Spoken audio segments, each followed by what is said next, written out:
कार्यक्रम के पुण्यार्जक हैं अरह सागर गुरु भक्त परिवार। जो स्वयं संसार में भ्रमण कर रहा हो वो हमें संसार से पार करा सकता है क्या? बोलो, नहीं करा सकता है।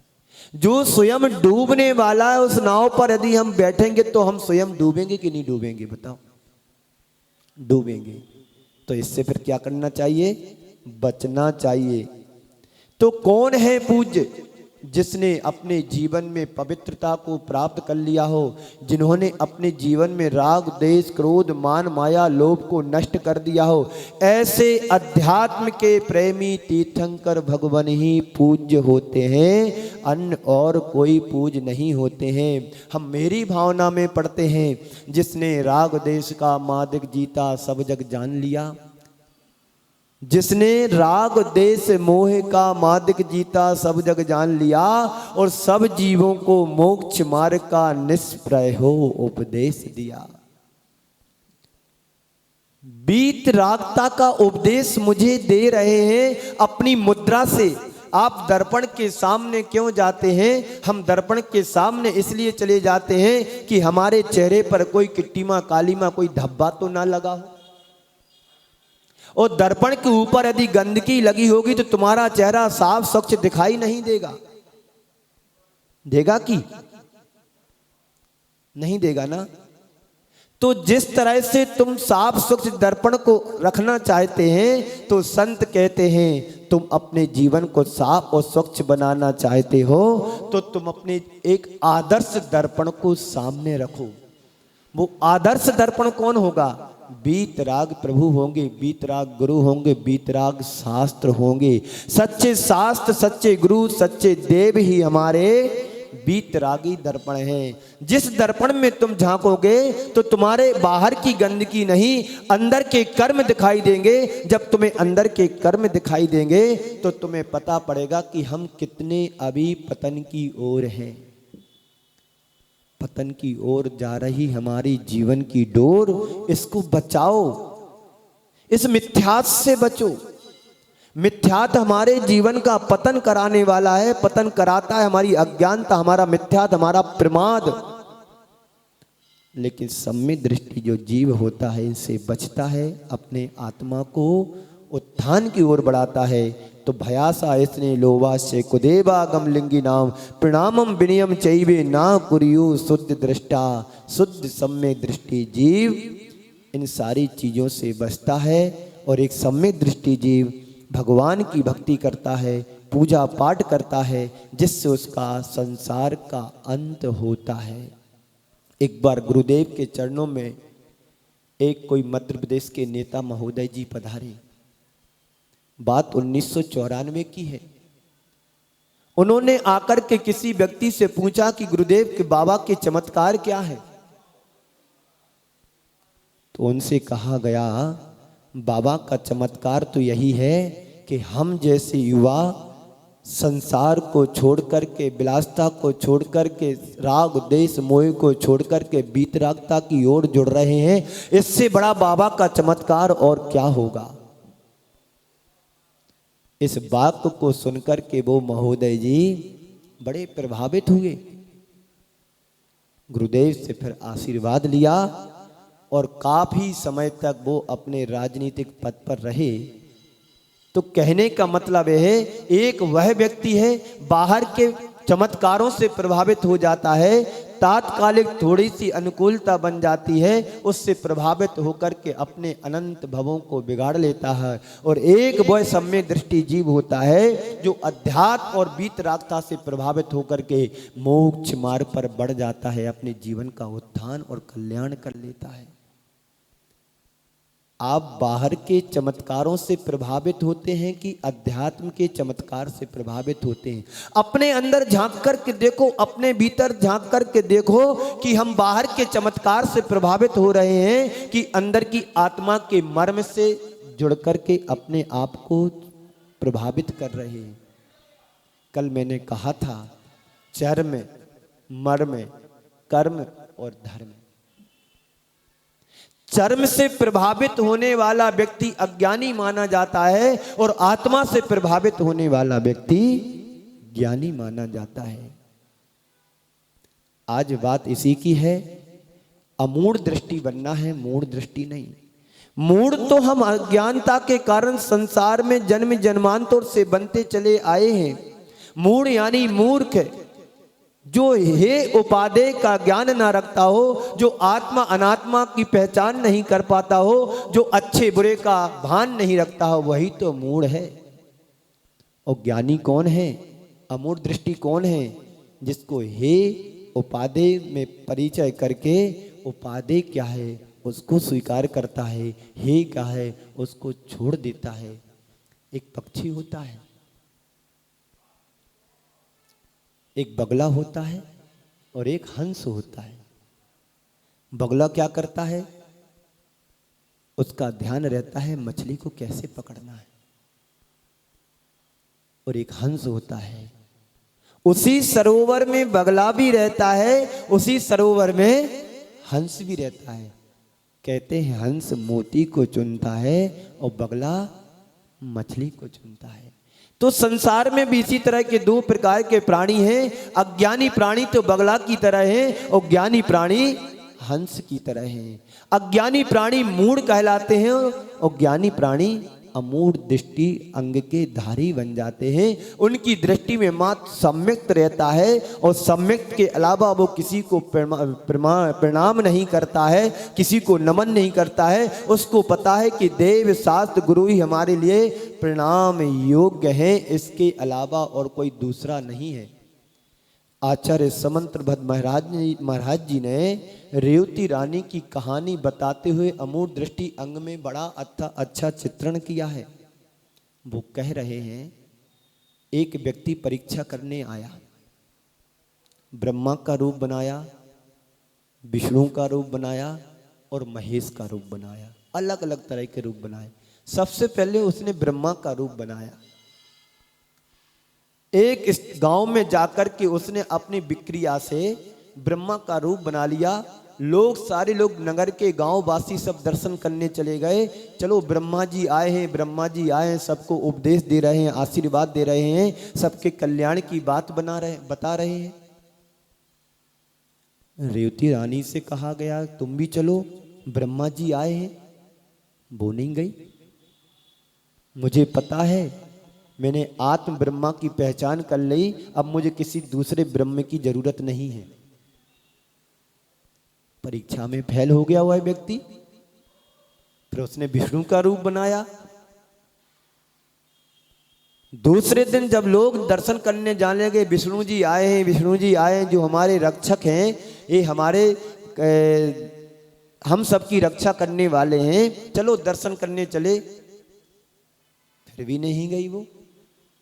ना ब्रह्मा होते ना विष्णु होते, हमारे तो एक ही परमात्मा है जो आत्म ब्रह्म है। तीसरे दिन उसने तीसरा रूप बनाया कि चलो ब्रह्मा विष्णु महेश आए, अब तो चलेगी जे, दर्शन करने जाएगी। नगर के सारे लोग दर्शन करने जाते रहे, लेकिन रेवती रानी दर्शन करने नहीं गई।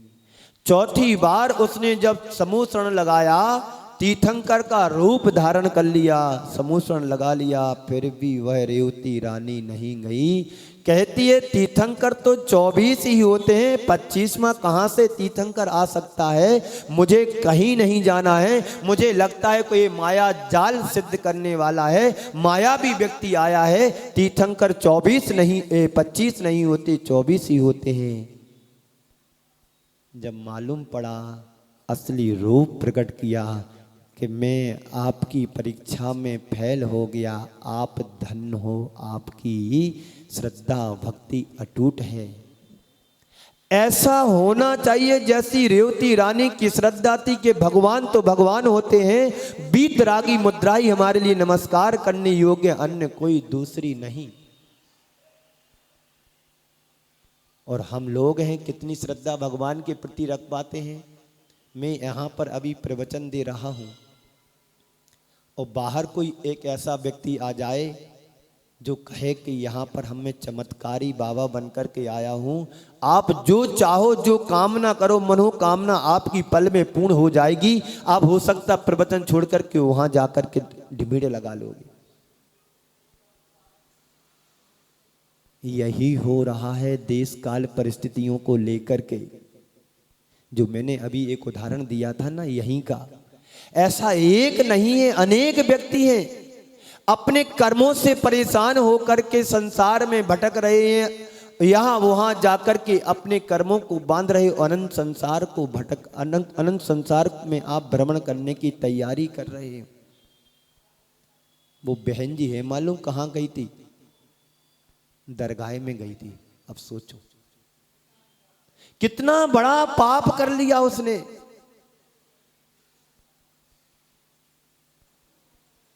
क्या पाया उसने? कुछ नहीं। मैंने उससे कहा सच्ची श्रद्धा से भगवान को नमन कर लो, तुम्हारे सारे कर्म नष्ट हो जाएंगे। निगत्ति निकाचे जैसे कर्मी भगवान के मात्र दर्शन करने से दूर हो जाते हैं। दर्शनम देव देवस्य दर्शनम पाप नाशनम दर्शनम स्वर्ग सोपानम दर्शनम मोक्ष साधनम। एक सम्यक दर्शन, जब सामान्य क्षयोपम सम्यक दर्शन हो जाता है तो तुम्हारे अंदर का पाप धुल जाता है, और जब क्षयक सम्यक दर्शन हो जाता है निदत्ति निकाची जैसे कर्म क्षय को प्राप्त हो जाते हैं। बताइए, यह भव तो परेशान हो ही रहे हैं और ना जाने कितने भवों को और परेशान बनाने की तुमने व्यवस्था बना ली। यह भव तुम्हारा परेशानी में जा रहा है, पर सच्ची श्रद्धा से भगवान की भक्ति तो करो, भगवान के दर्शन तो करो। टाइम नहीं है दर्शन करने के, टाइम नहीं है भगवान की भक्ति पूजन पाठ करने की। यहां से छूटे दुकान, दुकान से छूटे घर, घर खाया पिया और सो गए।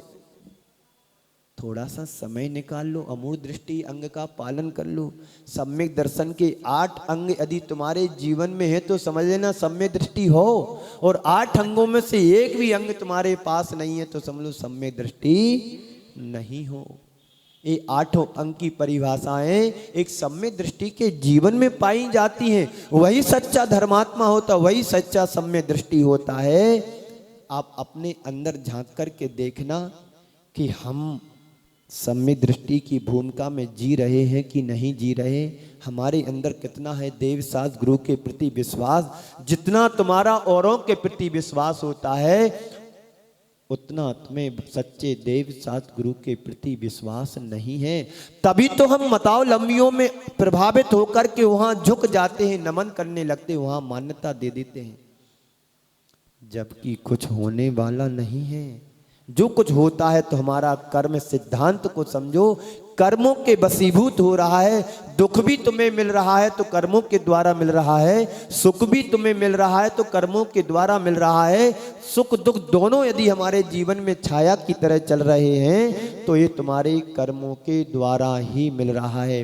संपन्नता तुम्हें मिली है तो कर्मों से मिली है, और विपन्नता तुम्हारे जीवन में आई है तो कर्मों से आई है। शुभ तुम्हारे जीवन में आया है, शुभ संयोग तुम्हारे जीवन में आया है, तुम्हारे पुण्य के योग से आया है, और अशुभ तुम्हारे जीवन में आया है, अशुभ कर्म के योग से आया है।